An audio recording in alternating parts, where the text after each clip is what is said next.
labi na ng pimples ko. So, bago ang lahat, please subscribe to our YouTube channel, to our Facebook page, at sa aming Instagram.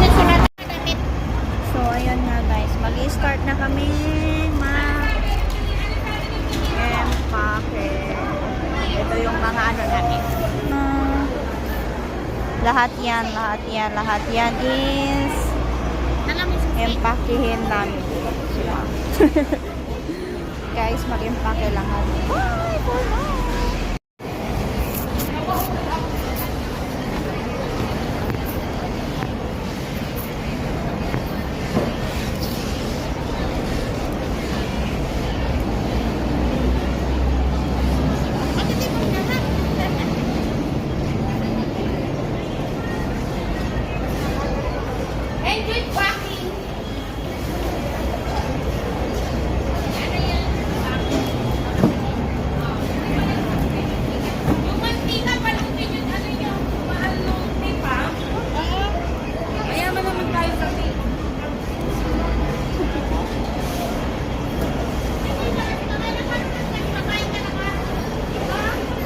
Bakit nga ba nagbabalik bayan box or nagpa-package ang isang OFW? Simple lang yan guys. Gusto kasi namin maging masaya at gusto naming bilhan ng mga gamit galing dito sa ibang bansa ang pamilya namin. Kaya kami nagpupursige or nag-iipon ng ipapadala namin sa aming pamilya. Pero bago namin mapuno ng isang box na malaki, is buwan muna bago namin mapuno yung box namin.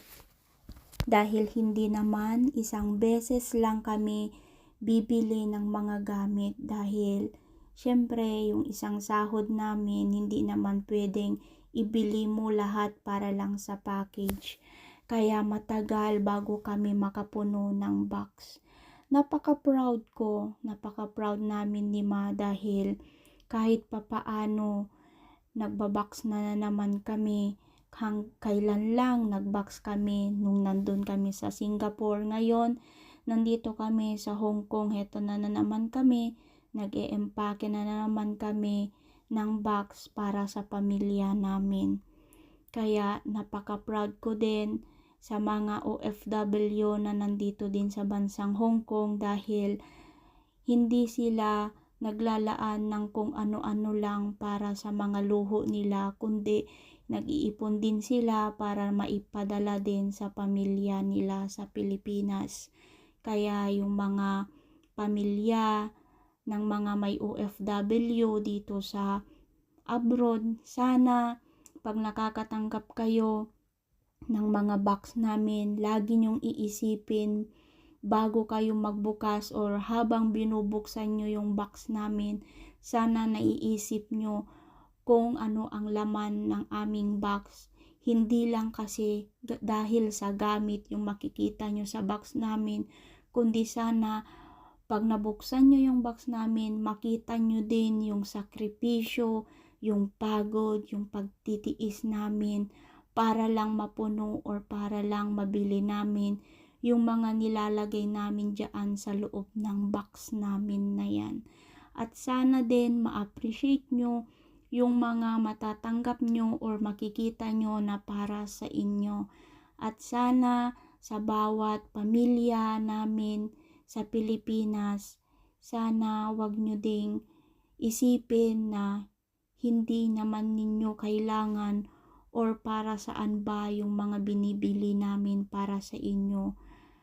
Kung gusto nyo or hindi naman ninyo gusto yung mga bibigay namin sa inyo, wala namang masama siguro kung magsabi lang kayo ng maraming salamat or thank you kahit hindi nyo nagagamitin or gagamitin nyo man. Sana konting appreciation lang yung matatanggap namin. Masaya na kami. Yun na yung kabayaran sa lahat ng pagod at hirap namin para lang mapuno yung box namin. Sana din sa mga tao na nag-iisip na puro yabang or nagyayabang ang mga OFW abroad, hindi po kami nagyayabang or hindi po kami mayabang na mga OFW, kundi ginagawa lang po namin yung alam naming magpapasaya sa bawat pamilya po namin. Hindi kami nagyayabang dahil binibidyohan namin yung mga ginaganap namin sa abroad, or binibidyohan namin, pinupost namin yung mga bawat natatanggap namin, kundi isa po yung memories, or isa po yung nagbibigay sa aming inspirasyon na nagsasabi kung gaano din kami katapang para harapin lahat ng pagsubok, dahil minsan lang kami makakatanggap ng mga masasayang araw namin dito sa bansang hindi kasi lahat ng mga OFW guys is swerte sa amo.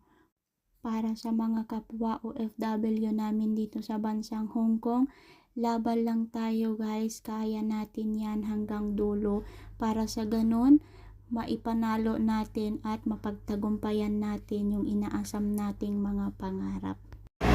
Ayan guys, tapos na kami mag-box. Ayan na yung box namin. Yan si Ma. Pikon na yan kasi gutom na. Ayan o. Tada! Ayan, iwan na namin siya. Bye! Ikumusta mo na lang kami sa Pilipinas, char. Ayan guys, akyat na kami. So, yun na nga guys. Tapos na kami na box. Bayaran lang namin. Ito, bayaran lang namin. Saka kami kakain na kasi anong oras na. Ang oras na ay, ang alam ko 2 na eh. Ayan.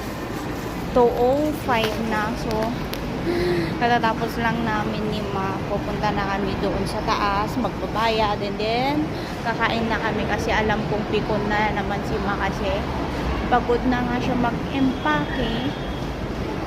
Wala pang kain-kain. On diet daw siya ngayon. Ang gulo-gulo din ng buhok ko. So, ayan na nga guys. Thank you for watching. Bye!